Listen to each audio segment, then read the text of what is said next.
Hey, Raptor freaks. Lexi Odds here. Friday Freakout, Friday morning. See that Monique and Dwayne. Good to see Dwayne Greenridge here. All right, guys. I just have a little bit of quick stuff to talk about this morning. I got my Scottie jersey on today. Yeah. Yeah, I was at karaoke last night here in Tallahassee, and I was singing songs at Bird's Aphrodisiac Oyster Shack, the Oyster Shack I used to work at here in Tallahassee on Bruno Street. And I was wearing the Scottie Barnes Big Four on the stage with all the young FSU college students, there. And, some of them knew who Scottie Barnes was. Some of them didn't. But I got up on stage and I sang some karaoke songs, and I made sure they knew we're coming. I said, y'all, ESPN and NBA TV is not going to tell y'all the truth that the Toronto Raptors are coming in the playoffs to get the next Larry O'Brien. So I was warning them, you will not see us coming because they won't put us on TV down in the States, but we are coming. And when you see this jersey, know your team's about to lose, is what I was saying. Yeah, I was big. Oh man, I was doing the Scottie Barnes poses on stage after I sang the songs and killed it. I was like, it was so good, so fun, and so fitting. In FSU, College Town, Tallahassee, Florida, coming down here and representing Big Four at his alma mater, my alma mater in Tallahassee and stuff like that. It's such a nice night. It's hard to say goodbye to this city, but we're getting out of here this morning on the U-Haul and heading to Atlanta. So Monique has been here already. She's dropped a couple comments. She says, definitely got Raptors higher than the 8th seed, but top 8 teams in East can all get a win against each other on any night. So Daryl Maybury predictions are so wrong. And she's also saying lots of news lately. 9:05 start November 5th. Yeah, anybody's making predictions about the Raptors and where they're going to be, they better put them at 5 and up. They better be at least 5 and hopefully in the top 4, because that is really the realistic place they should be putting us. A lot of people are smart and they're putting us in the 4th spot. And that's a good place for us to be. That means we're like Boston, Milwaukee, Philadelphia, us, and then Miami is a lot where a lot of people are picking them right now. And I know Miami fans would have a beef with that and stuff like that. Good morning, Dwayne. Thank you for the nice compliment and the nice say. I'm glad that you enjoy listening to me while you're at work, and that it's always an interesting Raptors conversation, daily conversation, whatever. I'm in a hotel room in Tallahassee. I tried to get some light on me, but it was too bright. You can't really see outside. So today's subject, my freak out is about this. It's very simple. I think you guys know, like the regulars, the people that are paying attention, understand what's going on here with the Toronto Raptors roster construction. That, people that don't watch the Raptors regularly like we do, people that don't want to follow them, they're down in the United States and they basically got to get ready for the NBA season. They take that piece of paper and they just look at the roster. They just look at the breakdown of the positions and where they are all, like how many guards we have, how many forwards we have, how many centers, and then they pre-visualize how the players will fit into those spots for the year. And this happened last year also. People did the paper test looking at our roster, and they were like, the Raptors are weird. They're all messed up. What's wrong with them? Well, they said that stuff about us last year, and they said it wouldn't win. Well, they were wrong. It did win. It won a lot. And that's what I'm saying is they just because you hear an expert in the US look at the piece of paper of the roster and say, this is a weird team. They don't have any guards. They're not going to be very good. That's what they're doing. That's what a lot of these analysts and NBA experts are going to just look at we're going to look at us on piece of paper, and they're going to say, they don't have any guards, so they're going to be bad. And they'll downplay us for that, just like what Monique is saying. They will rank us lower just because they think that we have a deficiency. Well, they don't understand what we're doing. They don't understand our personnel. And I hear Raptor fans say they're worried that we may not have enough guards this year. What are y'all doing? Where are y'all? Are you even looking and watching about the Rico Hines runs? Are you even understanding what is going on here? That for the last 4 or 5 years, we have been developing Pascal Siakam into a point forward, very much in a similar kind of vein as Scottie Pippen back in the day. Scottie Pippen was really a point forward at a lot of times in his career, where he was the one handling the ball and distributing the ball everywhere. Now, the man's 6'9". Now, that means there's no rule against somebody being really tall and doing the guard duties. So it's like Scottie Pippen kind of type point guard and Pascal Siakam. Then you got a Magic Johnson type of point guard in Scottie Barnes. And this happened 2 nights ago on his Twitch. They said, Scottie, you're one of the best power forwards in the league. You know what Scottie said when he saw that comment? Somebody put, "Oh, I'm one of the best power forwards." Nah, fam, that's not. You got it wrong. I'm a PG, bro, and he means that. So I don't understand when people factor in just because on the roster and the piece of paper they look at for the Raptors this year, just because it may say forward next to Scottie Barnes' name, they need to change that. They need to realize that that's actually a G. That is actually a G, and you could even say that Pascal Siakam is kind of a quasi G also. So add that into the numbers for our guards. Really, seriously, you got to think about it. Fred VanVleet, Jeff Doughton Jr., Delano Banton, Malachi Flynn, Scottie Barnes, Pascal Siakam. These are our point guards. These are guys that can all handle the point for us. And even guys like Precious can even step up and do it from time to time. OG Anunoby, he has been known to bring the ball up the court from time to time if needed and necessary. They don't get positionless basketball. They don't understand that we're about to go 6'9", and that's it on the whole team. When Fred's sitting, we can go 6'9" all around and even have a 7'2" guy like Coloko in the middle with it too. So that's what I'm saying. They need to realize, y'all, Scottie Barnes is a guard. Scottie Barnes, this guy is a guard, and so is Pascal Siakam. I know the regular Raptor freaks understand this and know what they're in on it. We understand, but we need to clue in these casual Raptor fans that just don't get it. They just don't understand that we are fine. We don't need Jalen Harris on the big team because we don't have enough guards. We don't need to go out and get a new free agent guard. So stop freaking out about that. We got our team, trust me. And Scottie Barnes really is kind of our starting point guard this year. Seriously, this is the thing. He gets it for reals. Not every 6'9" guy can come in the league and say they're Magic Johnson. Lamar Odom tried it. He failed. There's all kinds of big 6'9" guys that were kind of point guards. And they were touted it, but they weren't really. Well, this is different.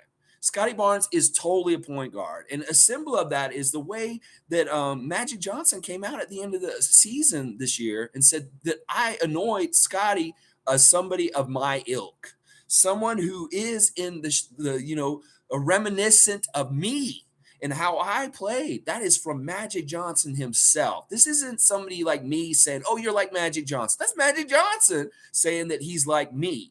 And that's the thing. Scottie is already hearing it from the source, the original, the man, 6'9", Irvin Magic Johnson.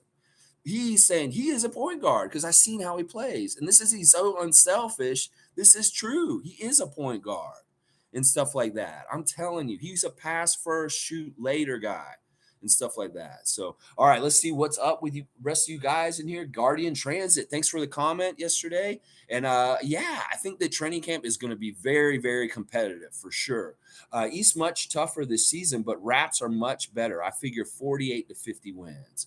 A lot of us are saying we'll get to 50 and get between 50 and 55. I know this new deal with Cleveland yesterday is a little bit interesting, a little bit maybe scary for Raptor fans, but I don't know. Listen, sometimes you can have I don't know. I'll have to see how it works with Mitchell being on the Cavaliers all of a sudden. Donovan Mitchell traded to the Cleveland Cavaliers yesterday for Colin Sexton, Lauri Markkanen, and another player. And it's a very interesting deal and stuff like that. In fact, all right, Scottie was on Twitch again last night. I was out singing karaoke in his jersey. And meanwhile, he was on the Twitch with Lloyd having a good time last night. I only watched the first half of the Twitch late last night after I got home from the bar at like 3 a.m, but it was really, really good stuff. Scottie's Twitches are really fire right now, and they're very, very fun and interesting. The one last night, how did it start out? He was like doing breaking news, and he reacted to the Donovan Mitchell trade himself. He talked about it. He talked about the things that happened with it. And then he did stuff like he got a dog, y'all. This is the thing. Scottie went and got a dog yesterday, and he was introducing us to his new dog, Cardi. And he does not know how to take care of a dog already. I can tell because he was just letting the dog run around his house, and the dog was peeing on things in his house and pooping. He said he took the dog for a walk for an hour, and it didn't go. And then he brought it right back in the house, and it crapped all over his house. So it's like he may need some Cesar Millan. He may need some Cesar Millan influence of teaching him how to house train and train his dog because it's a little puppy, Rottweiler, and his name is Cardi. And he brought it on camera and said, hey, guys, this is my new dog. I just got him today. That's cool. Scotty got a dog, and he has a dog at his house now. That's pretty fun. I love that. I love that so much. All right, let's see. Monique saying, "Good morning, everyone." Scotty giving a 2K23 game giveaway on Twitch. That's another part of his Twitch. I didn't get to that part. That he had all kinds of breaking news. He had big things to drop on us yesterday. That was another one. He got a dog. He wanted to talk about the trade. He wanted to talk about the football thing with Russell Wilson. He wanted to talk about, you know what he did last night, which was really fun. He watched a clip of OG's funniest moments. He watched the compilation clip of OG's funniest moments and reacted to it. It was so comic gold. Like seeing Scotty, the pure joy of seeing OG being himself and saying his quirky stuff, his straight face, like, you know how OG is. He's hilarious. And Scotty watched this clip. It's called OG Anunoby's Most Funny Moments or something. It's like about a 15-minute clip. And he was laughing his ass off and talking about OG while he was watching it and said, yeah, he's like this. This is like totally OG and stuff like that. And like giving him a lot of compliments too. It's not like he was making fun of him. It was all with love and just like really like admiring him and who he is and his personality and stuff like that. I really loved watching Scotty watch the OG clip last night. It's really funny. And then like him and Lloyd are acting and interacting a lot right now. Lloyd has a Twitch himself that he's trying to get off the ground. And Scotty's trying to help him get more numbers, get more subscribers. So he's trying to push him and stuff like that. I actually spent time in Lloyd's stream after Scotty's stream the other night. And it was only a couple of us in there. And I played Raptor Freak Trivia with Lloyd. I asked him all the questions from the Vince Carter trivia, and he didn't know any of the answers. Meanwhile, Guerrilla Marketing, who's a regular on Scotty's Twitch, was getting all of them. And Lloyd was like, wow, you're so brilliant, Guerrilla Marketing. How do you know this about Vince Carter and stuff? I know people in Vince Carter's family, and I don't even know all these answers, is what Lloyd was saying, stuff like that. So check out Lloyd's Twitch also. It's funny. Him and I were getting along real good. And hopefully, I'll keep talking to him and Scotty. Who knows what happens? Because Lloyd really did enjoy the Raptor Freak Trivia. He was playing it. It was crazy. All right, let's see what people are saying. Good morning, Canadian Cowboy. Ta-da! Ta-da! This is my moment to tell y'all about a great service in Toronto, a company called Ta-da. They'll come to your house and they'll do any paint job that you need, any kind of remodeling, any kind of stuff that you need done to your house. Look up Ta-da in Toronto, in the Toronto area. The Ta-da brothers will come down and take care of whatever you need. So check them out if you have any painting or house and remodeling needs. Canadian Cowboy, what's up? We got great guards, is what Canadian Cowboy is saying. His eyes are open to the situation. Other people may not understand. Other people be like confused. Like, why do they have just Fred VanVleet and Malachi Flynn? Where are their guards? Well, we've got them. And they're just really tall. You need to look a little higher. They're more higher at a higher eye level at 6'9" and stuff like that. Oh, yeah. Cowboys saying, sorry, I can't make more live streams, but I'm usually at work by this time. Hey, it's totally understanding. Cowboys out there making a living with Ta-da. So help him out and give him some work. The man wants more work so he doesn't have to listen to me. No, I'm just kidding. That's not what he meant. All right, let's see. Canadian Cowboy is saying, I ain't scared, but those little guys against us, there's no chance Cleveland better keep trading. Yeah. Listen, this is the weird thing. Somebody's calling Cleveland the anti-Toronto, not just because of the rivalry, but because they don't have any wings. We may have all the wings in our team, and they are not playing with any wings. They're playing with centers and guards, and that's it. They don't have any middle guys, and we have all the middle guys here. So that'd be an interesting clash. I've likened this before to the characters in the Mario video games. Like we are a middle, a Mario, and they may be a little bit of Luigi on the top, and then maybe a little Toad at the other end. And, that's going to be interesting guard combo with Garland and Mitchell. Once again, this is similar thing to the Atlanta Hawks. They are a small backcourt and stuff like that. So we'll see. We'll see how that works against a positionless 6'9" guards against them. We'll see how that works. And I'm with Cowboy. I ain't scared about this. Cleveland can make splashy moves. Cleveland is a good team, but in some ways we don't know if this is going to make them better. In fact, Scotty was talking about Colin Sexton last night. He is a big fan of Colin Sexton. And he was talking him up more than Donovan Mitchell or anybody last night. And he was really liking the fit of Sexton on the Jazz. So that's very interesting. He is getting a contract extension for this too. Sexton's getting $72 million for a 4-year contract with Utah. That's what Shams is reporting this morning. So yeah. Monique's saying Cavs are still going to lose on opening night. Yeah, we're going to get to see them right away. And like Paul George said, we better hit the ground running for this season and just get going, get to it right away, and just collect those W's right away. Cleveland, first game of the season, we got to show them, and it may be there's an adjustment period to having Donovan Mitchell on that team, so they may not have it all clicking yet, and we could be all clicking and ready because of our work already this summer. And hopefully we can come in and steal a win and beat them right off the bat because they're orientating their new superstar. That's actually a good thing that we're playing them right away. So, yeah, Cowboys saying, yo, Mo, it's true. Yeah, Steve Ed, good to see another new name here. 9:30 a.m. Eastern Standard Time almost every single day. It's only a special reason that I can't be here at 9:30. Steve, what's saying? We still need a backup guard with some experience. Jordan Clarkson. See, Steve's saying exactly what I'm talking about. We do not need a backup guard. That's the crazy thing. We really, really don't. We can fudge around with different things. I'd much rather not go totally heavy on the minutes like we did on our starters last year, like even them out a little bit more with the bench. But that guard, if you really look at the slice of the pie of the minutes, because we have so many talented wings, we really do need Pascal and Scottie to eat up some of the allotted minutes for guards traditionally for another team. That, Fred will get his minutes. Gary will get his minutes. Guys off the bench like Delano and Malachi and Jeff Doughton will eat up some minutes.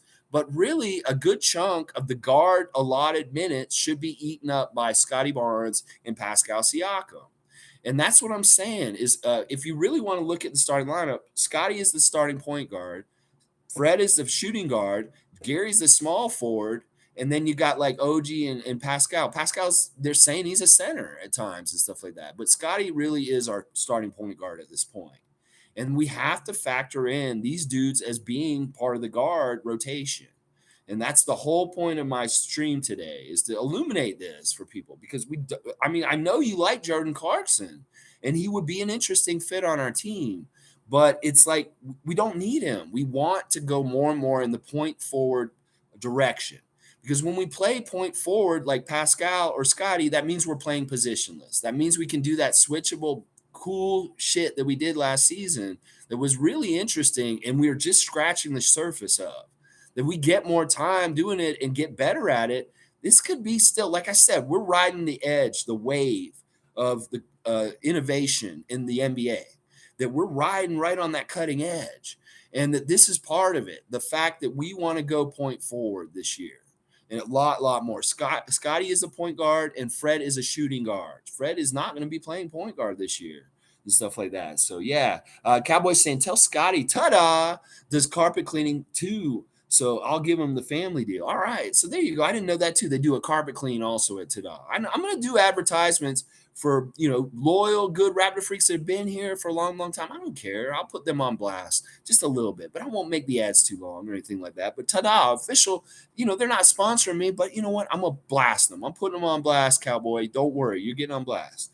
All right, G saying Cavs have 2 6'1" guards who don't defend. I love this. G is always coming with reality checks. G, the current Raptor Freak champion of trivia from last season, he always comes in with some grounded reality for the world.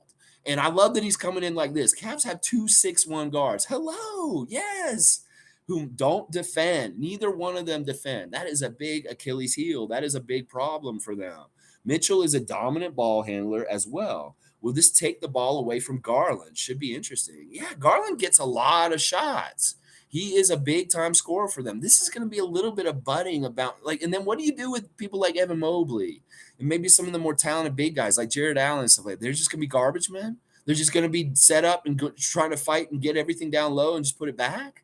And then they'll let the guards just shoot all the time and take all the shots? I don't know. I don't care. This is not my team. I'm not the Cavaliers freak. So I'm not going to speculate about how they're going to handle all this and that. I mean, I hear crazy things all the time in the NBA. Like Ben Simmons is going to play center. Yeah, crazy things. Or like Russell Westbrook's going to play defense. Yeah, we hear crazy things all the time and stuff like that about what they think they're going to do with their team and stuff. But I think G is actually hitting the big problem with Donovan Mitchell on the Nets. And it would have been a similar problem with us. We have Fred VanVleet and Donovan Mitchell in our backcourt. It's a small backcourt. And Atlanta and Cleveland are looking real small in the backcourt this year now, all of a sudden. Let's see. Lolita is here. Love to see. Oh no, this is Leslie. Sorry, Leslie. I think that Toronto will win 58. I love that. Leslie Hart. Yes. I want to give you a big hug. We need to celebrate these guys working hard and trying to improve their game. Yes. Yes. I love that prediction.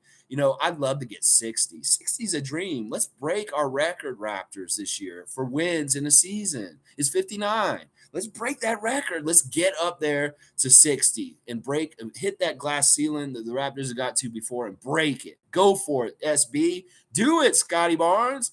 All right, let's see. Canadian Cowboys saying true heart. Uh-oh, here we go. We got Chet here again. Chet Iceman Holmgren is here. Did you see the new odds for the Eastern Conference? Heat, Bucks, Sixers, Celtics, Hawks, Cavs, Nets, with the Raptors and Bulls tied for the 8th spot. That's rough, man. Is this disappointing news? Eastern Conference is stacked. Well, it's not disappointing. It's normal. This is the same shit they do to us every year.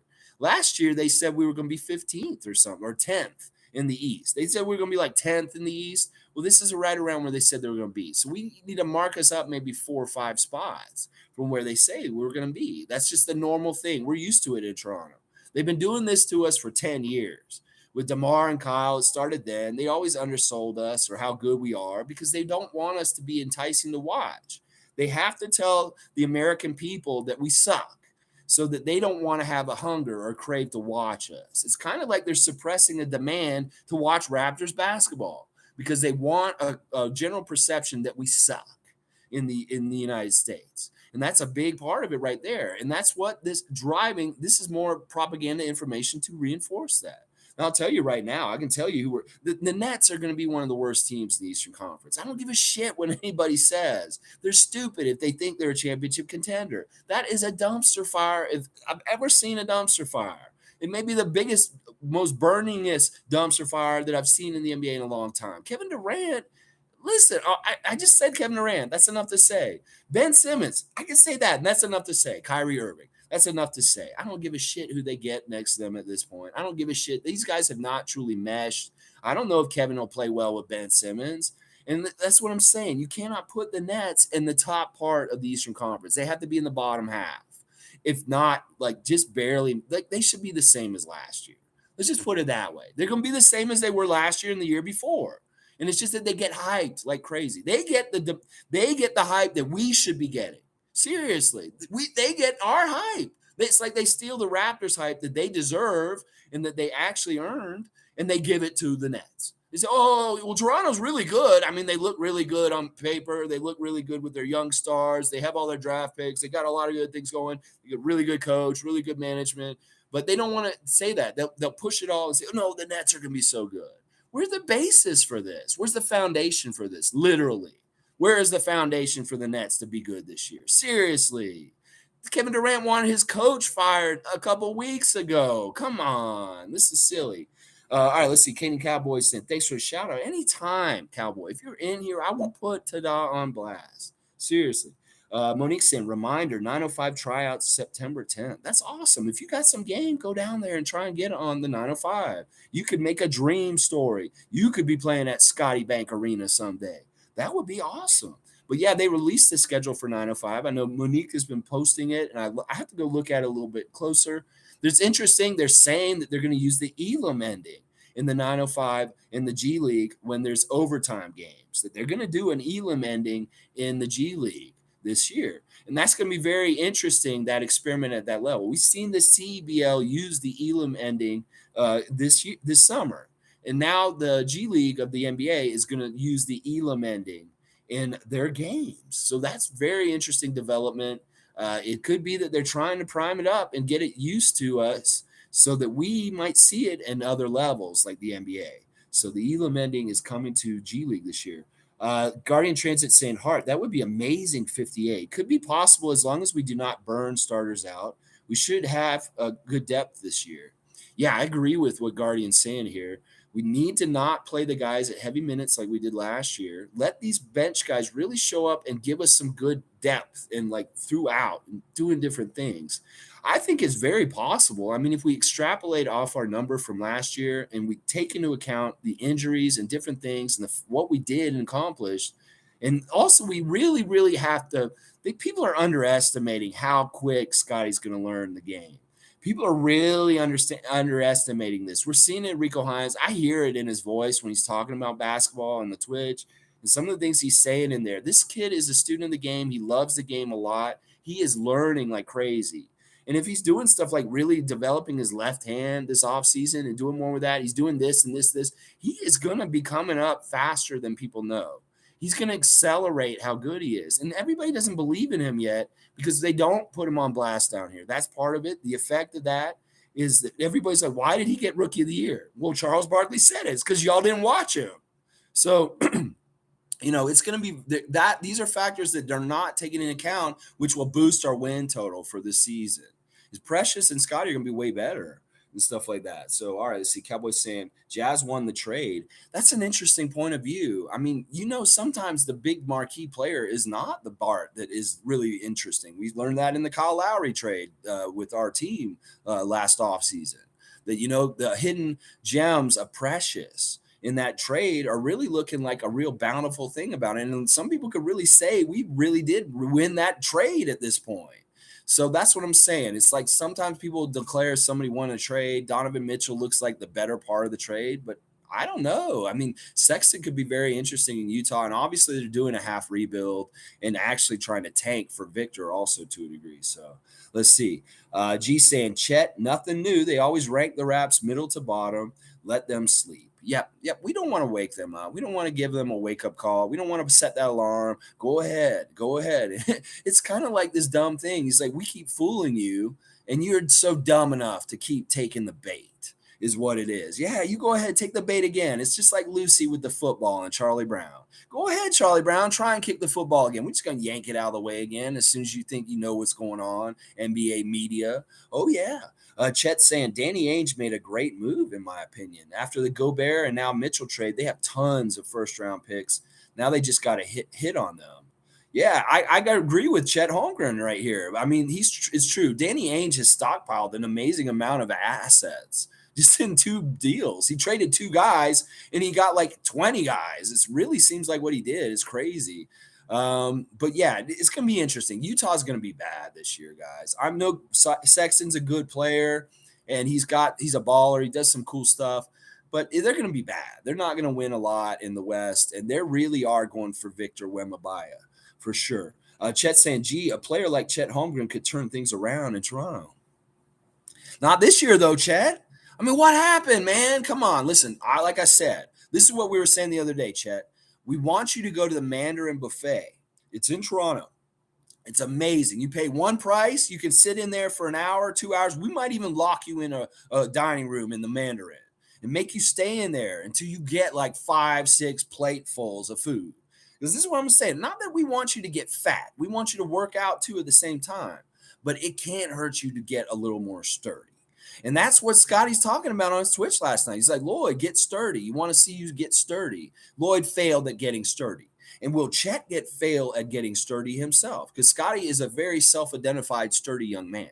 He does. He says it. It's like, I'm sturdy. What's wrong with you, Lloyd? Why are you not sturdy, Lloyd? This is the part I just watched on Twitch. It's hilarious. He's really coming down on Lloyd for not being sturdy. And it's a key word. I know it's a hip word these days. People are using it. The youngsters are saying, oh, sturdy. But this is true. Scottie is sturdy. Scottie was telling us about how he played with a broken wrist in high school, like last night. He's telling us all this like inside stuff. He plays hurt. He's very tough. I mean, look at how Joel stepped on his ankle, and most mortal men would have been out for 2 weeks, maybe a month. He was out for like 5 days, 6 days. That is insane. That is sturdiness. And that's what I'm going to say, Chet. I would believe you if you were more sturdy. And maybe you could do some cool things on the Raptors. And I wouldn't be totally against that, because you are somewhat of a talent, but you're not on our team. And I don't really speculate in fairy tale world. I talk about what's on the ground and running in reality, because there's a lot of channels that love to do speculation about this fantasy situation or this or that. I don't do that. I think it's a waste of time. Now, if you were traded to us, Bobby went and got you. Bobby Webster said, oh, let's get Chet. And then I will talk about you on the Raptors. But right now, I don't talk about fairy tales and stuff like that. Let's see. G saying, yes, Barnes and Pascal running point will be a nightmare for smaller guards. I know there's a post up somewhere. There's a post up somewhere. If you're going to play Scottie Barnes at point guard, there's going to be a post up somewhere. There will be somebody. It may be OG. It may be Pascal, but somebody's going to be getting posted up somewhere. And they will be getting bullied. Bullied. Yeah. Cowboys saying not. Let's see. It jumped ahead.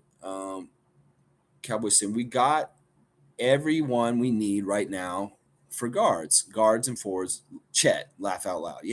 Yeah, we're good. I believe what Cowboys saying. I really do love this roster construction right now. I wanted less guards. I was calling out for this, and I'm glad Bobby is doing it because it makes sense. If he really wants to do a positionless scheme, why would you roster extra guards on your team? That they're going to complain. They're going to be like, I never get to play. They're going to do Malachi kind of stuff. Maybe they have dads like Eric Flynn or something like that. They're going to be annoying. But that's what I'm saying. We need to allot the time on the team for the rotation for the guard minutes to these forwards.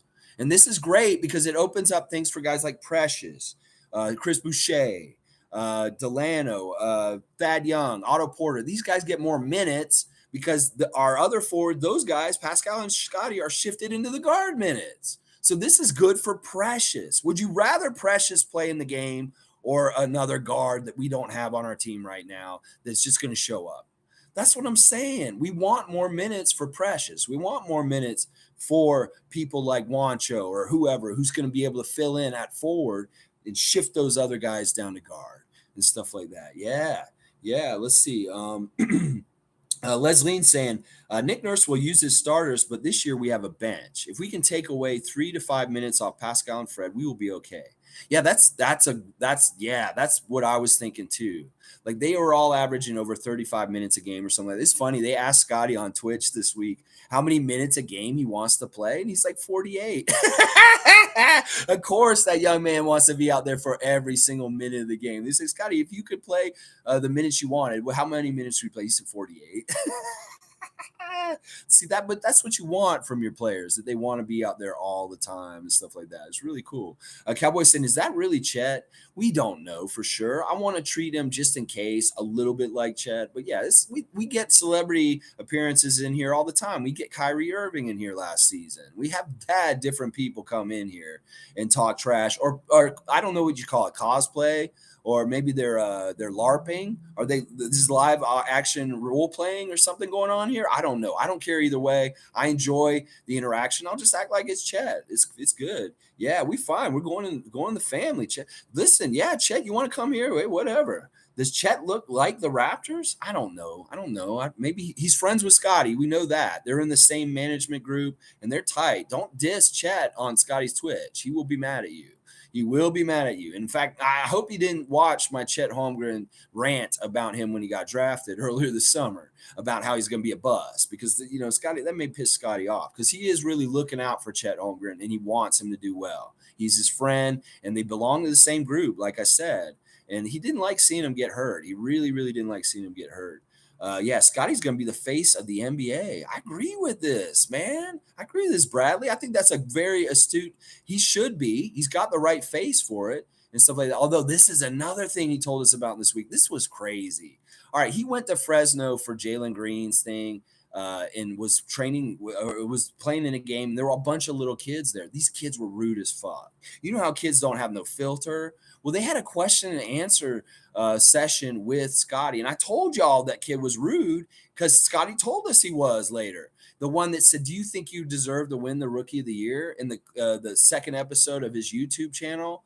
That kid who said that, the kid asked him a question before that was, why do you look like a clown?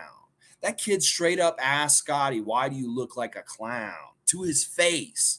And these are little kids, they ain't got no filter, maybe no sense of being nice or anything like that. But they were hurtful towards Scottie and some of the things they said to him. And he was saying, yeah, these kids were jerks, is what he was saying. That's why he was doing that whole scene where he was dunking on them. It looked like a 6 or 7, 8 foot rim. It was right there at his head. He's just like, oh, and the little kids are around him. They're scattering when he's coming in just like a monster, like Godzilla, tearing it up. So, he wanted to dunk on those kids because they were rude.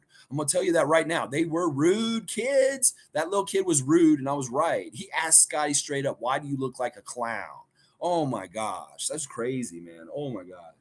I couldn't believe that. I wanted to go to Fresno just to slap that little kid for Scottie. Oh, my gosh. All right, let's see. I'm not slapping kids. I don't mean that. All right. Let's see. Duke Rocks is here. Good morning, Duke. Always good to see my friend Duke Rocks. In fact, it makes them easier to guard now. Instead of 3 7-footers only dealing with 2. Yeah.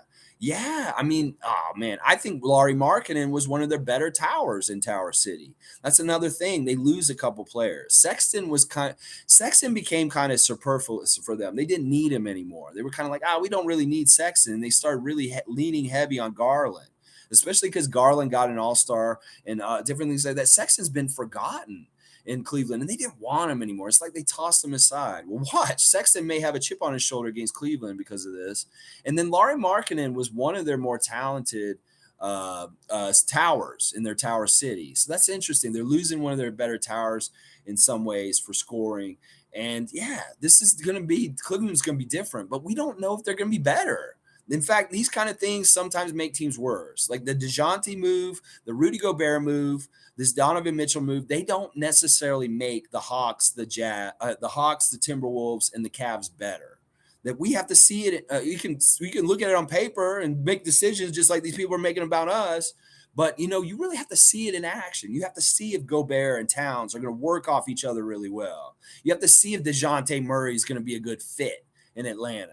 You got to see what the defensive deficiencies are going to be for Cleveland because of this Donovan Mitchell move. So we have to see it all tested on real-time court situations and stuff like that. Yeah. Yeah. Cowboys saying, sorry, Chet, but we good. We're good. Chet, we want you to get healthy. That's why I'm trying to get you bulked up. Please go eat more food so that you can look stronger next season. I'm a skinny guy. I'm with you. I'm part of your club. I'm very skinny, but I'm not as skinny as you. Let's just put it that way. I outweigh you, and I'm a foot shorter than you almost. So let's just put it that way. That's not good. I outweigh you, and I am almost a foot shorter than you. Chet Holmgren. That's what I'll say. Monique is, oh my gosh, Monique, I love seeing what you're saying. 30 days to this preseason. Let's go, Raptor Nation. Yes, I'm so excited. We're in September now, baby. We're in September now, and we're getting closer and closer to training camp, preseason, Victoria, BC, open practice, and then boom, we'll be in Edmonton to come see you guys out there in Edmonton. We'll be in Montreal, and we'll be back in the Scottie Bank Arena for Chicago Bulls game, and I'll be at that game. Oh, yeah, I will. Maybe that's the game we need to go to, Saborans. We'll try and go to the preseason game, Chicago Bulls, and get in there before everybody else realizes the season starts. That's a trick, y'all, that I always do every season. There's always people that don't pay attention, don't understand the Raptors are back already. And you can get to that preseason game early, easy, because there's no demand. People won't go to it. You can get to that game real easy. And it's always fun to get there first and see the team right away. Like last year, I did it when they played Philly, the first game back in Scottie Bank Arena. So that's what I'm saying is like maybe we need to go. Any Raptor freaks in Toronto that are excited about the season and want to go to the preseason game against the Bulls on that Sunday, hey, let's get it together and let's go as a group or something like that. That'd be a lot of fun. Let's see. Let's see. Duke Rock's saying Coloko has looked good, especially playing with Fred VanVleet. I'm hoping he adjusts quickly to the NBA game, hoping for 15 or more minutes by January. That seems like a very realistic expectation for him. I think that you're actually tempering your expectation good because some people are saying, oh, he should start. Some people are saying he should be regular rotation all the time. But I think that Duke is being a little bit more realistic. That he's, first of all, the first main thing he's going to have to do, and we're going to see this right away, and this is going to happen. It's inevitable. It's not going to be he's going to avoid it. He's going to get in foul trouble. He's going to be fouling out of games very early right away. And he won't get a lot of time on the court just because of that. He may only get like 5 minutes a game just because he collects 3 fouls in 1 minute. So we got to get him to learn the NBA game, the NBA refs, the way they call things and stuff like that first. And that's part of the initiation orientation of coming to the NBA. So with that factored in, it really will be a learning curve of how to stay on the court from not fouling too much. That is the big first important thing that Coloco's got to get good at, to be able to stay on the court. So Cowboys saying, I think Coloko is going to be a starter by mid-season, maybe earlier. Holy cow. See, now that's the difference. I think Duke is more realistic and Cowboy is a little bit, dreaming here. Not, I would love that to happen. I may be wrong. I mean, Cowboy may be right. Coloko ran with the starters a lot at Rico Hines. He was out there with Pascal. He was on Pascal's team almost every time.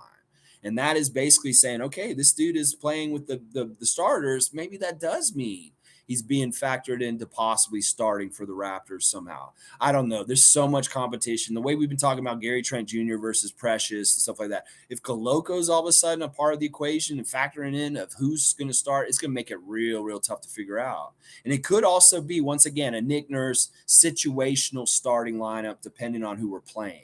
It could be that we start Coloko because of a center on the other team or something like that. I could see that maybe, Cowboy. I'm trying to figure it out. I can see that maybe. David S. is saying Chet Holmgren is here. Wow. David, yeah, he's been here a couple times.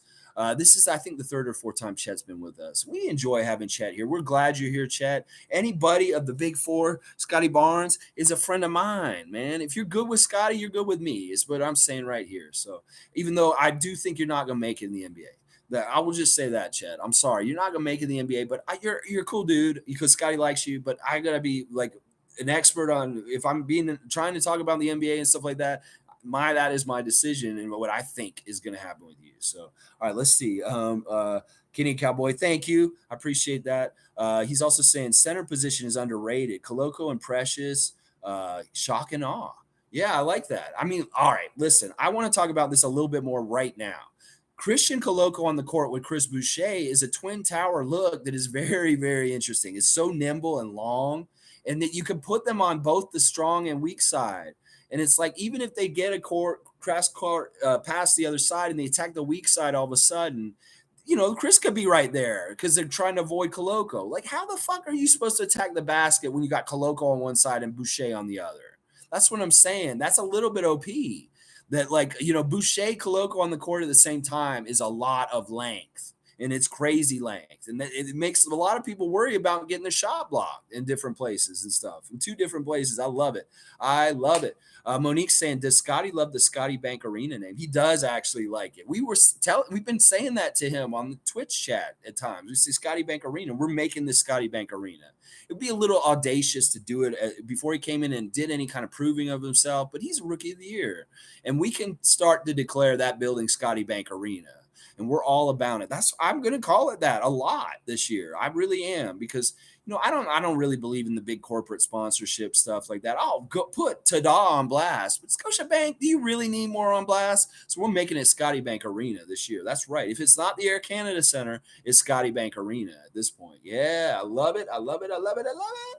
All right, Cowboys saying, Nurse, give Coloko every opportunity to start.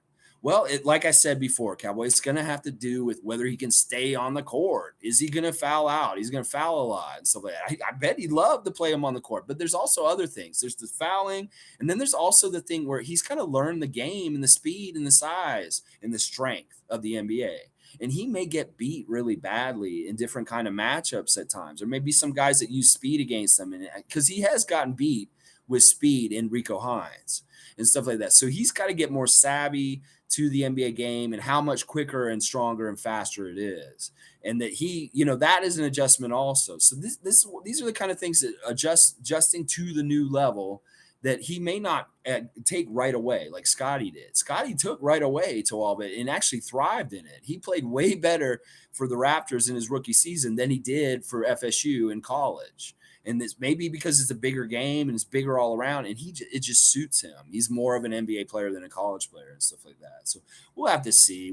I love the optimism about Coloko, and I really do want him to start eventually at some point, but it has to all come with time, and it has to ripen correctly and stuff like that. All right, let's see. Lolita. Hey, Lolita. I knew you'd be here, Lolita, at some point. The Rico Hines runs was most beneficial to all players that attended. Hats off to the Raptors, especially to Siakam. I think he was in there every day. Hard work pays off. Go Raptors. Yes, Lolita. It seemed like Pascal was there every day. And I love seeing Justin on the very last day. In fact, Scottie watched the clip of that day, and he said, yeah, Justin's first day back. He's trying to get back into it. And the thing is, Champagny did hit a couple of threes that were real nice. in his little bit of Rico Hines runs. I'm so glad Justin got out there and got a little bit of it. A little bit of the taste, was a part of it. I'm glad he showed up, even though when he wasn't playing, he was sitting there with the coaches and watching the whole thing. This shows a real commitment by Justin Champagnie. And listen, I want him to have a chance. He's on the outs with me as far as making this roster, but a lot of people think he's for sure in. And if he's on the team, I'll be very happy. It's just I'm trying to go by what I really want to see on the team, and that's DJ Wilson. I really want to see him there, and I really see that as being the big battle. Is Justin and DJ Wilson is kind of like, and if Josh Jackson starts getting involved in this whole scenario too, it's going to just get even more tough to make this Raptors team this year and stuff like that. But yeah, they were great at Rico Hines. This has been so beneficial to the Raptors and their synergy. It's just like Nick Nurse said last season, we just want to get the starters more and more reps together. Well, you can get a whole bunch of reps at Rico Hines in the month of August. That is really building that synergy and the reps that we wanted. More and more reps. That's what we wanted, and we got them at Rico Hines. I love it. Duke's saying, yeah, Gary Trent Jr. was automatic buckets. Precious had his moments, but could be just rust. Yeah, Precious was hot and cold in different clips at Rico Hines. There was some stuff he did really well, and some stuff was he was missing a lot. But Gary, yeah, automatic bucket. In fact, Scottie was watching that clip, and he says, Gary's just a bucket. That's what he said. These are Scottie's own words. He said, Gary is just a bucket, y'all. He's just a bucket. You can count on him. And it's funny, there's that one play on one of the latest Rico Hines clips where he's up across court, and he sees Gary on the other side of the court at the three-point line, and he just swings it over to him. And Scottie said, when I passed it to him, I knew he was going to make it. I just knew he was going to make it. And that's why he did that and stuff. So, they really are building a good synergy and teammates as far as like understanding the spots and getting the ball to the people so that they're successful to score. And it was a really beautiful play because it's kind of fast break. They kind of got the rebound and they're coming to the court. Gary was all the way in the corner by himself, and Scottie was coming over on the other side, and he just threw it right across over the court.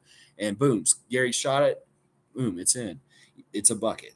Guardian Transit saying, Coloko hands up, feet on the floor will be no match for most.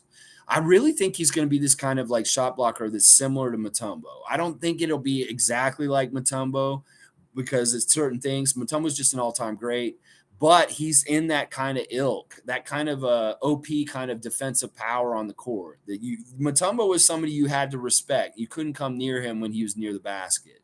You needed to stay outside. And I think we will get that with him to a degree, that people are going to shy away from getting easy baskets near our basket because we have him lurking and he is such a threat and stuff like that. I love that. I love that so much. Leslie's saying third seed, 58 wins. The Raptors are being slept on again. Thank you, ESPN, for not talking about us. The six will surprise you again. It was so hilarious. I'm at karaoke last night with all these young FSU students, these kids, these boys and girls in their early 20s, just got old enough to drink in Florida, 21. And I'm talking about Scottie Barnes. I'm like, they will not tell you about us. They will not tell you about us on ESPN, but we're coming. You need to know this right now. I'm going to tell you right now.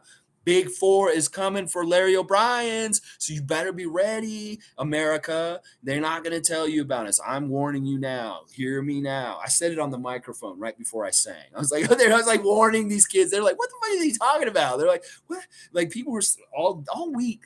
If I had this jersey on or I'm wearing anything Raptors, they're like, why are you wearing Raptors stuff? And they're like, well, I'm a Raptors fan. It was like, but in Florida, it's not very common. If you see me running around in Barnes jersey, there's not a lot of people in Raptors gear here for sure. Let's see. Yeah, I thank them too, Leslie. I think it is a service that they do this to us, that it is actually really a weapon and a good thing for the Raptors that they don't put us on blast about how good we are. So it's like the element of surprise. It's like Monty Python's Spanish Inquisition. No one expects the Spanish Inquisition. That's who we are. We're showing up like cardinals in red. Let's see. Duke Rocks is saying Boucher also was really good during the Rico Hines runs. Coloko and Boucher were fantastic together. Yeah, Duke's seeing what I'm saying too. And Boucher really was. And honestly, Chris looked so good in the last week of the Rico Hines runs. He was so active on the glass, putting back so many offensive rebounds for easy points. He's doing that Rodman thing. It's like Scottie watching that part saying, man, Chris works so hard in these games and he's so badass and fun to play with. And he's like, one of the things he said about Chris was he just knows what spot to get the rebound. And that smacks of Dennis Rodman kind of studying. That Chris, if he really wants to be that kind of role player like Rodman could be as a defensive and rebounding kind of player, energy guy, it really is the most important skill that Dennis had was studying the trajectory of ball coming off the rim and the backboard and understanding where it will bounce to and being there before everybody else. That was the secret of Dennis's recipe for how he rebounded so well as an undersized 6'8" forward in the league, as one of the greatest rebounders in the history of the NBA, averaging 20 rebounds a game in one season. I mean, in this season, he averaged 20 rebounds a game. It's really positioning and understanding where the ball will be going to and premeditating it and getting there first. That's why Rodman had such a high basketball IQ. Well, maybe Boucher is unlocking his basketball IQ a little bit more, and he's truly understanding where the ball is going to be going to ahead of everybody. And that's how he's getting on those offensive rebounds. I love it. And Scottie was giving him a lot of praise. Once again, another guy on his team that Scottie really loves playing with is Chris Boucher. Really is. Let's see, Cowboys saying, I like it. Scottie Bank Arena. That's just common. That's just how it should be. Scottie Bank Arena. It's his arena now. He's king of the North. And it's his arena, Scottie Bank Arena. This is what we got to do. Nameless is with me on DJ Wilson over Champagne. It's just the height and stuff. You see, Nameless is saying Wilson gives us more of what we need, fits the agenda better. Yeah, that's what I like. I like the wings. I like having more of what they say we shouldn't have. We want more big guys, as many big guys on our team as possible. And Justin's a big guy too, but we could have even bigger and stuff like that. Canadian Cowboys saying there's no team in the NBA that plays like a family like the Raptors. Let's go. All for one and one for all. They have their priorities straight. They have good leaders. They have leaders that are not egotistical, that lead the team and by their own mindset and what they're trying to do, like LeBron maybe, stuff like that. These are dudes that are putting the team above and beyond. Like Fred is sacrificing things for himself for the better of the team. Pascal is not like this guy is like, I have to have the ball all the time, guys, because I'm number one. This is not how we operate. We have a young rookie that is all about team first, or rookie a year, not rookie, I should say 2-year vet, that is team first, pass first, and then I'll shoot, and then I'll score after that fact. And that, in fact, that makes it more impressive. Fans in the U.S., if you watch the Raptors, understand Scottie's stats last year came from him kind of just cleaning up garbage. He didn't have plays run for him. He was not like getting the ball directed to him. And this is how much he did. Just imagine if we were trying to give him the ball like they did in Detroit with Cade Cunningham. Just imagine if they did try and set him up like Evan Mobley in Cleveland, stuff like that. That's what I'm saying. Scottie is, you guys don't understand how good he is in the U.S. because they're hiding him from you. But they're not going to be able to hide him for much longer because it's going to be so evident. And I think it's going to start this year. All right, let's keep going. Duke saying, anybody feel there's a trade coming? Mostly because all the Raptors linked to all the players linked to the Raps. Just a feeling something's up. I don't think so. I think that, all right, Raptor fans really love to speculate trades and moves and stuff like that. They love doing this. And I mean, I understand it's fun in a way. It's kind of fun to kind of think about other scenarios and possibilities and stuff like that. But we really have to understand the history of the Raptors. We're not a trade team. We don't like to trade. We do not make frivolous trades like the New York Knicks or some team like that. They never keep anybody around because they don't keep them around long enough. They trade people so quickly. And that's part of the reason why the Knicks suck. Is because they don't keep any continuity of trying to keep a core together. They don't ever let guys stick around to do that. And that's what I'm saying. We are not a trade team. And like Fred VanVleet says, I'm not a trade guy. I don't like trades. I'm not into trades. Well, I think that Bobby Webster, even though he's a GM, is not really a trade GM. It's not like we're trying all the time to just explore what more we can do. We really like what we have. We're kind of happy with what we have, and we're opportunists. If somebody comes to us and they're in need, then maybe we'll look at a trade then. But otherwise, we're working independently of other people because we have to. We couldn't get big free agent signings. We didn't get high draft picks. So we had to do it certain ways to build this team. And it's made us very independent in our team building, where we don't have to rely on a big trade or anything like that to grow and get better. And that may be part of the reason there's a disconnect between why people don't understand why we're going to get better is they see big moves as being the way you get better all of a sudden. Well, what if you just organically get better because your team gets better? That's what I'm saying. And a lot of NBA teams back in the day in the 80s and the 90s, that's how they did it. They waited and they organically made their team better. They didn't try and get their team better suddenly by a really quick instant move like a lot of teams are doing nowadays and stuff like that. So I don't think there will be because we're not a trade team. We've gone through many trade periods and we've done nothing. And fans have been like, whoa, we didn't do anything and stuff like that. We're more likely to do nothing than to make a move. And I think it really does have to do with that mentality. It's like we don't like moving guys just frivolously. Because it does kind of, when you do a trade, it does take away from your team in some ways. You lose somebody like Lowry, you lose somebody like Valanciunas and stuff like that. But you do gain the other way and stuff like that. It's very interesting. Let's see. Guardian saying Boucher looking like he has added a bit of muscle, and Scottie's looking jacked. Scottie does look jacked. Scottie looks like he could be in WWE right now. Like, seriously. He loves Shawn Michaels. We learned that from his YouTube thing. He said Shawn Michaels was his favorite when he was growing up. I want to talk more wrestling with him. I want to see, like, I was trying to see if he was going to go to Monday Night Raw here in Toronto recently, but he wasn't in town on that Monday. So Duke Rock's saying, yeah, Scottie looks like a tank. Dude is so huge. He's sturdy. He's very, very sturdy. Watched the Twitch stream from last night, and it's about 3 hours, and he talks about being sturdy, a sturdy person. Monique's saying the guys travel in from summer break 2 weeks early. That's how they do it through the years.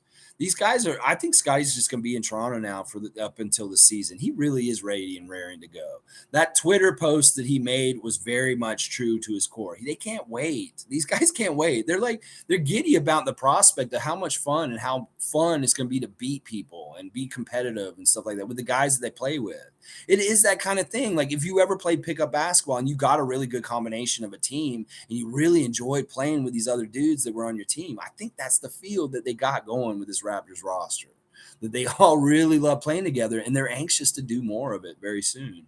And so I don't know, Scottie may be jumping back to Florida. I may be totally wrong, but he seems like he's pretty set up in Toronto now, especially if he's got a dog now. He just bought a dog. And I guess, NBA players, if they have pets and stuff, they have ways of taking care of them and stuff like that when they're on the road and stuff. But this is a very young Rottweiler. And this dog is not housebroken yet. And he's got to learn how to take care of the dog. And maybe in like the next month before the season starts. Scottie, it's funny too, because I can tell he may have had a dog at certain points in his life, but I don't know if he understands how to train a puppy. I really don't think he does, because it was pretty interesting how he was dealing with the dog on this Twitch. Pretty funny. Duke's saying, for sure, I love this team and players, not advocating for trades. I just feel like something's up. Yeah, I understand what you're saying, Duke. It's just because there's so many extra players around the roster. I mean, we throw some names in with Jalen Harris and Jared Culver on top of the 20 guys that we've got right now. And then maybe you switch things around, stuff like, I don't know. I understand. You're not for a trade yourself. You just feel like it may happen or something like that. I don't know. If it was going to happen, it probably would have happened already this summer. And it probably would have been with the Kevin Durant stuff. That was probably the closest we came to making a deal this summer, was Kevin Durant. And if that had kind of lined up, it might have actually happened. But thank goodness that Sean Marks is greedy and that it didn't work out. He was too greedy and he didn't get anything from us because of that. So it's really good. Leslie's saying, I love Scottie Bankarina. Do you guys think that we unlocked Victoria's secret? Something is brewing in Toronto, but we are so humble and we do not brag. Listen, this is similar to how we won it in 2019. This is the thing. The team, why I want to do this channel is partly because I want us to be with the team and Masai on thinking on a championship level. The too many of the Raptor fans are kind of like, yeah, we're a good team, but we're not really a champion team. Fuck that. We can be a championship caliber team. And that I don't want our fans to kind of lower our expectations or ideas of what we can do just because of outside forces like the U.S. media and stuff like that. We need to be on the same page as Masai Ujiri and Bobby Webster and the coach, Nick Nurse, and the players. These guys aren't fucking around to just get second place. They want to win championships. And we've got to really mimic them. If we're the Raptor Freak cult, if we are the ones that really champion this, that we believe in Larry O'Brien's coming to Toronto, then we can be that section of the Raptors fan base that really pushes it. And I do think that we need to be more like this, that great organizations like the Celtics back in the day, the Lakers back in the day that were winning a lot, their fans had a certain swagger to them. They had a certain confidence. And I want to build up the Raptor fan base confidence in the team. That's a big part of one of my goals with this channel. And that's part of what we're talking about right now. That we have to believe, like Stuart Smalley said on SNL, Al Franken, looking in the mirror with Michael Jordan, that we are good enough and we are fast enough, we're strong enough, and we, gosh darn it, we like us, and that we're going to do well this year, that we can do it. We have to believe. That's half of it. Because in 2019, the fans didn't believe it. They didn't believe it, but the team believed it. Masai Ujiri and Larry Tannenbaum believed it, and they made it happen because they had the realm of possibility in their head. And then boom, Larry O'Brien, 2019. So if we come into it with a defeatist attitude and attitude, oh, we can't win, we're not even actually a legitimate championship contender, that's bullshit. We can't have that kind of mentality or thinking, because that is not the way Masai thinks, and that's not the way Fred VanVleet thinks, or Scottie Barnes. None of those guys think that way. Yeah, and I'm with Leslie. I really do think we have something really special brewing. That Scottie is a whole different kind of ingredient to our stew that really gives us a lot of good bonuses in all kinds of different areas, whether it's just a better vibe around the team, more positive, more fun, whether it's just like, Pascal, it's just a really good collection of dudes that they have really done a good job of building this team, and they haven't made many mistakes. So the aggregate of how much good can come from this is really good, because they haven't made a lot of mistakes with personnel and what they've been doing. I mean, the moves that Masai has done in his time with the Raptors has been masterful. It really has. Like, you can go and look at different people's careers in the NBA as an executive, and you stack what Masai Ujiri has accomplished in Toronto against a lot of like really big time names, like people like Jerry West, people like the GMs that were awesome, like so good, like the San Antonio GM for so long. I guess Popovich was kind of that, but they're also RC Buford, stuff like that. But I'm just saying, Masai's track record really goes up against the all-time greats in the executive realm in the NBA for sure. Oh yeah, Cowboys saying, I think this is the most excited I've been for a Raptor season. Watch out, NBA and media. You're going to have to talk about us. Yeah. Yeah. I think it's very infectious. It really is. We're all about it here. The players are all about it. We are hungry to get back to work. We want to start the season tomorrow. We're ready. I don't care if the other teams aren't ready. The Raptors are ready right now because of Rico Hines. So let's start the season tomorrow if we could. Oh my gosh, I would. I'd be so ready to watch some basketball. Lolita saying our boys look so good. Embiid should be careful next time they play. Scottie will be so ready. The thing is, Scottie got some more muscle on him and stuff like that. Listen, he doesn't like Embiid. I know this. I can tell from the Twitch, not just because of that little incident. He'll talk up Maxey. He'll talk up certain people like James Harden, but he never, ever talks up Joel Embiid. It's the people, he won't be like negative about them, but he won't talk about them at all. Let's just say he won't say anything positive about them, but he won't say anything negative about them. That tells me he doesn't like them. And I can tell who he's not big a fan of and who he is, because he'll say whether he likes them or not. If he says he likes them, then he's a fan. If he doesn't say anything about them, that means he doesn't want to say anything and stuff like that. Yeah, it's awesome. Leslie loves the excitement of Canadian Cowboy. Yeah. Ta-da. Yes, true. Lolita saying, I can't wait for Scottie to check another off his bucket list. Improved all-star, most valuable player, all-NBA champion. That's right. This is the thing. Scottie thinks about what he wants, and he goes and gets it. And I think he wants to be an all-star. I think that we'll hear that maybe at some point this season. He say, I want to be an all-star. And then boom, all of a sudden he's on the all-star team. It's like he can materialize and make his dreams come true. What a great power to have in your life, the ability to make your dreams come true in any kind of way. I hope that everybody has that ability to make their own dreams come true in whatever area of the world that they do stuff in. Just like Scottie, and it's just such a public, awesome way. All right, Cowboy saying, thanks, Leslie, nice name. And Lolita saying, I'll vote for it, Scottie Bank Arena. Yes, we want them to play really well in Scottie Bank Arena. All right, I'm just over an hour. I got to go get in the U-Haul and drive to Atlanta. I think Boucher is going to be making a big first step. He's going to make a step in the right direction with his role. He's not going to be making a step offensively, but it's maybe rebounding. I could see Boucher getting like over 10 rebounds a game if he's getting enough minutes and stuff like that, because he really is going to be focusing a lot on clearing the glass for the Raptors this year. And I love that. Have a great day, Canadian Cowboy. Ta-da. And thanks everybody for joining me. Please like, comment, share, subscribe. It's really helping me out. I'm getting more and more little bumps and pushes. As long as it's continue to go up, go up, go up, we will get to our goal someday in the good ways and stuff. Like drive safe. Thank you, Cowboy. I will. Yeah, I'm gonna be driving the big box U-Haul. Yeah, it'll be fun. I love driving that kind of stuff. I'm a really good driver. I love driving. I'm a professional driver, actually. I've had every kind of driving job you can have, whether it's delivering pizzas, delivering DHL and parcels. I've done every kind of. I even drove for the mafia for a while. That's another story for another time. There may be a little sub show of not Raptors Freak Show. It's just like Lex's tales from the past, because I've had a storied life, and so there's some crazy stuff that I've done at different times. Don't judge me too much. I wasn't doing anything crazy for the mafia too much, just driving a car for them, basically. And it was the Yakuza. It was the Japanese mafia that I worked for. It was crazy. Let's see. Duke saying, I was pissed the Raps' response to Embiid during the playoffs. I'm old school, an eye for an eye. Yeah, well, that's exactly what happened. Pascal gave him an eye.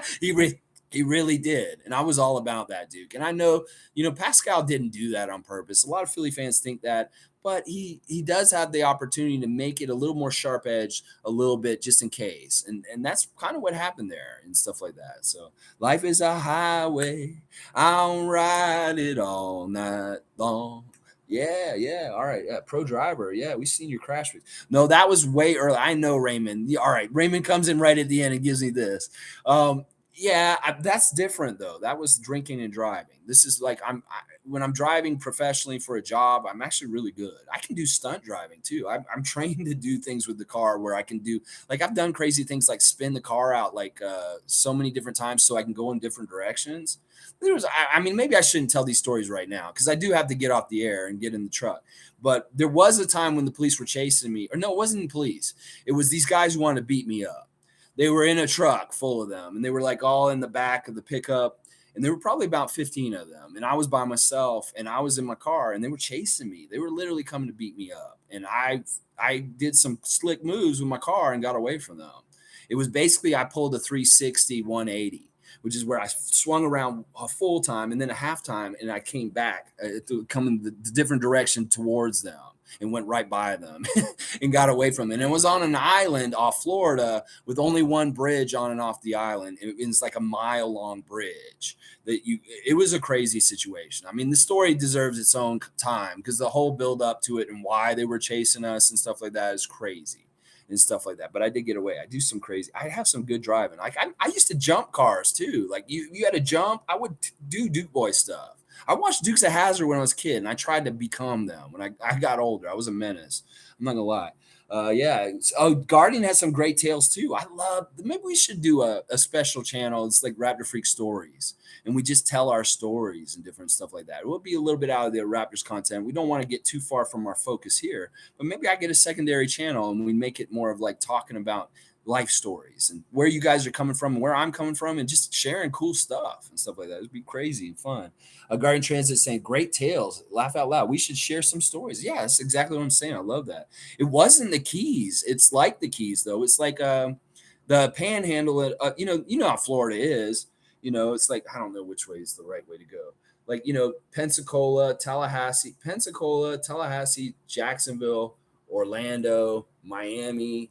The island was right up here on that part of Florida, just south of Tallahassee, so not that far, Duke. But no, not all the way down the Keys. They have island bridges going to islands all around Florida, like all around the coastline, different places and stuff. So, yeah, go Raptors. Let's keep it simple, Monique. Go Raptors. All right, guys. Thanks again, and I'll see you guys tomorrow. I don't know how it's going to work. I'm going to be in Atlanta, and it could be a little busy and stuff like that. We'll figure it out. I might be on right at 9:30 again tomorrow. Saturday Share Love Club, Steve Mahalik. We have to do this. We just have to do this. I want to give this man some love because, the war in Ukraine. And just other things like that. Speed deserves to get some love from Raptor Nation. That's what we're going to do that tomorrow. All right, guys.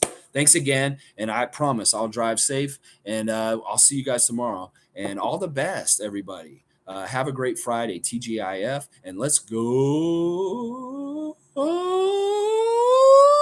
Raptor!